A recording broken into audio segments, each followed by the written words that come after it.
restrictions? Yeah, I mean, we're not growing in a global scale. So what do you? I mean, what holds us back? Yes. Money.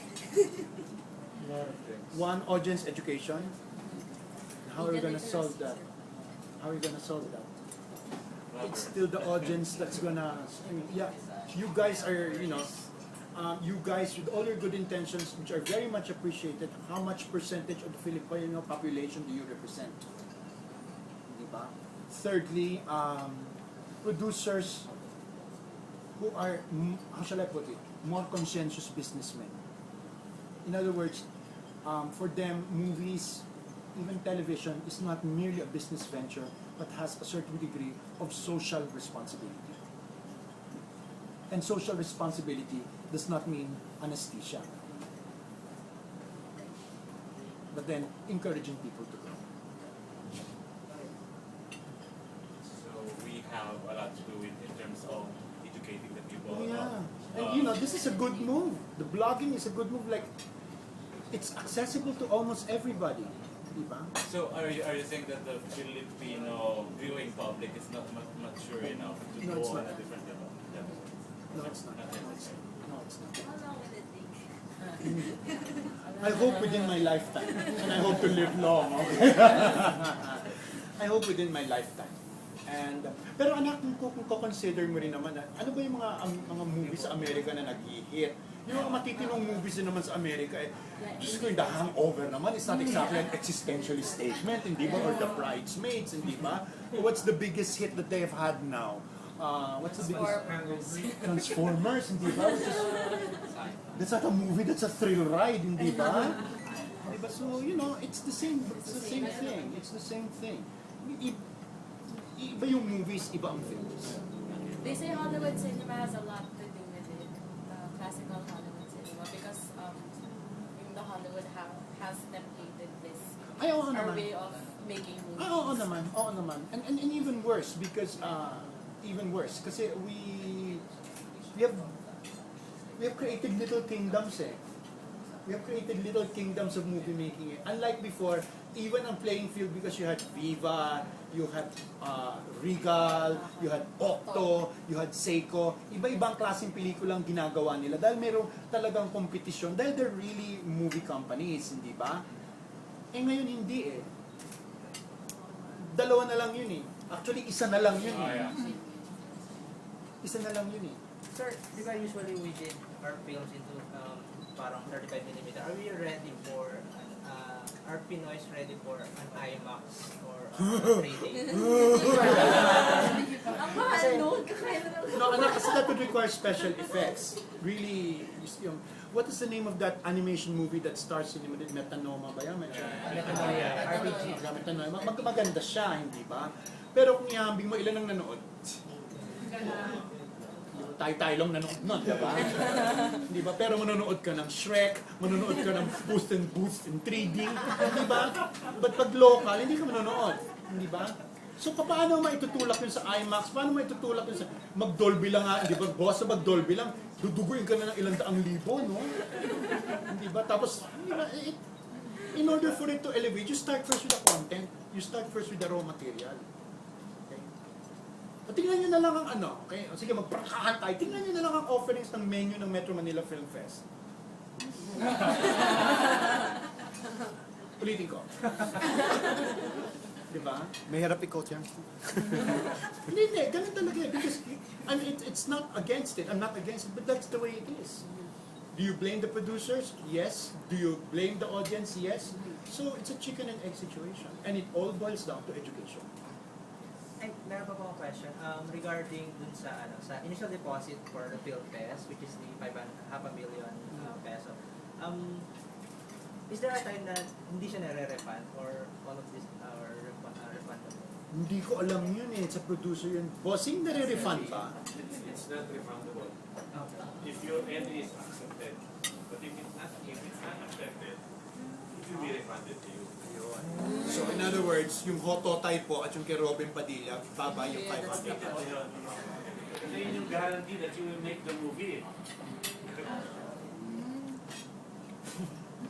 Because we've been taking the lead of Hollywood. Directors in the Philippines are, I think, more influenced by Hollywood. Right, and lately, of course, yung Asian invasion, blah, blah, blah, Thailand, they're doing well, Korea. Is it about time that we also learn from our neighbors and incorporate that? To answer that, you have to go deeper. What is the success? Okay, let's start first with the Koreans. Okay, the Koreans did it so well because they first used television as their base of expanding their entire audience by a regional manner. That's why, hindi ba nga we have all these Korean telenovelas invading us, therefore making their culture and their movies also acceptable. The Chinese have had it before, okay, with Sina Wong Kar-wai and all these people, hindi ba? The Japanese, with Sina Kurosawa and the likes. Now, what about the Thais? Government support in Thailand for films is tremendous. And you can quote me on this, in the Philippines, government support is lip service. Yeah, it's lip service. I keep telling this story of in 2000 when we went to Berlin for the Berlin Film Fest, and anybody who has gone to the Berlinale can attest to this. When you go, yung exhibition, yung mga competition, that's only the tip of the iceberg. The biggest part of the iceberg is the film market. Because that's what the Berlin Festival is all about. That's what Cannes is all about. It's a marketplace. Kami ng mga Filipino films, sa aming dala-dala is a folder. Dala namin folder. Wala kaming DVD screener noon, in 2000. It's a folder na pinamimigay namin. Pagpasok namin doon sa market, yung iba, bawat country may booth. At ang kanilang mga pinamimigay ay para akong tanga. Nakita ko sa Spain, a book this thick, which is all the films available in Spain. Sabi ko, how much is this? No, it's for free. So, you end up every country, France, Spain, ganyan. I had to DHL my things home. I had to send them by box. Ang labang mo folder ka. Tulad yan, pinapaliwanag nga namin yung na-nominate yung sa Oscars. Why can't we be nominated sa Oscars? You know how much money you have to invest in that? Di ba? The government does not recognize filmmaking in this country as an industry. It is, if ever it's an industry, it's looked at as a cottage industry, side by side with making putong binyang. It's not recognized as a powerful industry. So it goes deeper than that. Direk, Yeah. going back to sa movie, I'm just curious diba, you mentioned si Eugene is the other woman. Will there be like confrontation since then? Ala Anne and Yeah, but the wife is Malu Crisologo, so you can imagine what kind of a confrontation. Okay. Certainly no bikinis. There's a confrontation scene. But Eugene Dominguez is quite thin. Yeah, but you would No, go. Sir, but you're still optimistic about this particular movie. I always kept a very positive outlook of things. Okay, whenever my journey takes me into bumps and humps, I just look at it as the fact that okay, it will all come to pass and let's see what happens. But I'm very optimistic about this film festival because I think a lot of effort has been put in by the producers, especially now that we're just diminished to a smaller number because of the withdrawals of entries. Direk, you mentioned a while ago that in reality, only 3 of the entries will earn. Do you think by bringing in Eugene Domingo will secure a spot in the top 3? The movie will secure. That's really hard to say. That's really hard to say. Over and above the fact that Eugene Domingo is also in Tanging Enteng ng Ina Mo and in Shake, Rattle, and Roll. So Eugene Domingo is a support here. Is a support, a major support here. And I think we should come to a point that we like the movie not because of the artista. We like the movie because we like the movie. Okay. We like the movie. Hopefully. Does she add premium? Of course, she adds premium to the to the poster and the billboard. So she has 3 movies where she's involved. Bakit top 3 na nandun siya ba? Then she'll be the box office queen.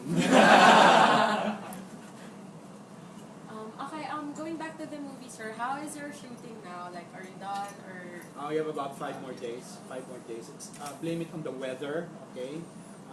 But then we have 5 more days, and we'll finish comfortably. Okay, by the 22nd, we will have our full trailer ready. We've shot most of the scenes. We're just polishing some scenes and then taking some scenes. Kasi ang hirap mag-shooting itong ganito. Plus the weather is really crazy. So everybody's running late. Except I think, Panday po, I think tapos na po, because they were shooting January pa yata of last year.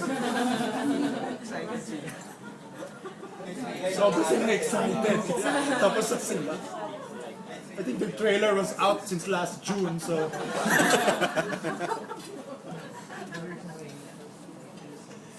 Okay, further questions? Sir, are you trying to do anything viral for the movie or anything that you are doing right We are now? the best. Well, we do have a website, okay? We do have a website that's, that just opened, okay? And we do post our teasers and eventually our trailers on YouTube and the likes.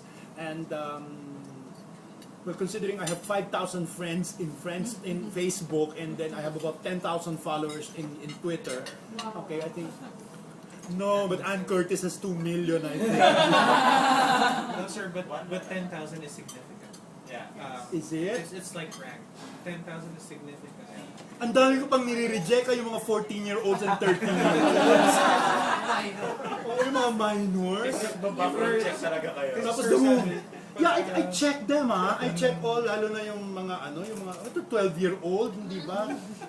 Pero pag kunyari nagka-cartoon lang Ingles, ay, ayoko niyan.